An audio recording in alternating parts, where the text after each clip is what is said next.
Hello guys! Welcome back to my YouTube channel!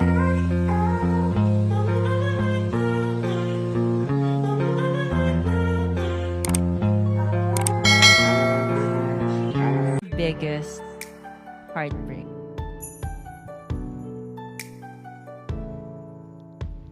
The first thing that went in my head, ate, naku, biggest was Choco. Masakit siya, promise. I'm happy to be in Creamline, obviously. But I think if you put yourself... Bakit parang nagka-crack yung voice mo dyan? No, what? Pero if you put yourself in my situation, parang it was very, very hard.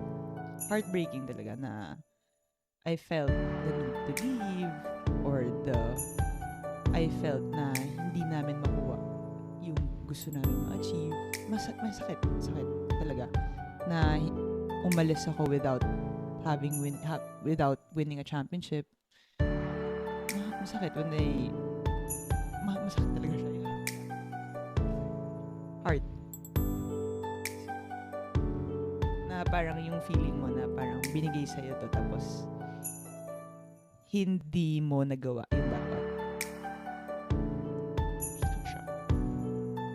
Tapos wala. Syempre ngayon, I wouldn't change my decision. Pero ngayon na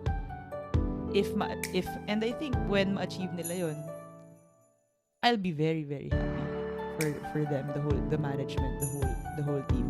Pero yung part na parang nagawa na nila yun. Kasi umalis din ako noon ate kasi feeling ko hindi na ako yung taong kailangan nila. So I think they needed somebody different. Somebody more... A change. Yeah, a change. So I think the culture that I wanted to set wasn't fit. So I felt like I also was, in a sense, doing them a favor. That they didn't have to work around. So yun, parang when I will see them achieve what they ought to achieve. Syempre may part din na parang sobrang happy ko sila, pero may part na pero okay na. Yes, and with every heartbreak, we get to learn and move forward. Pero sorry Sir Don. Iba yung araw na yun, yung conversation na yun.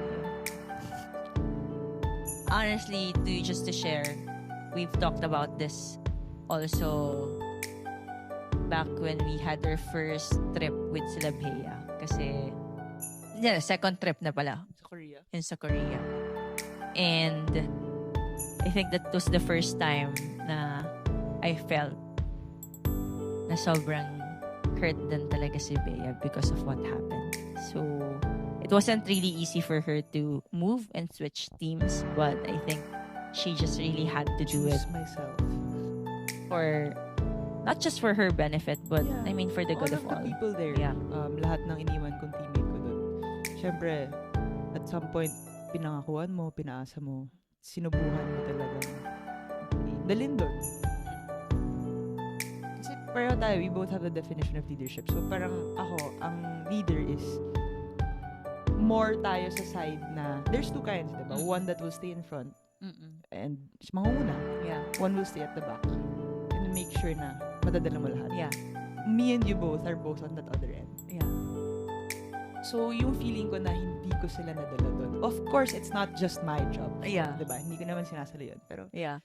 yun, yung part na lahat ng teammates ko doon na parang naging pamilya ko din. Like in Creamline, diba? They're very close to my heart. So, yung fact na inalisan ko sila. Hard. Parang sigurong hindi ko maahambing sa nanay kasi hindi man ako naging nanay. Pero, ikaw ate, kunyari, sabihin mo, iwan mo yung Creamline. Hindi ko maisip, babe. So, coming into Choco, hindi ko naman inisip na Yeah. ito yung Dadating sa point na yan. kung kailangan kong gawin.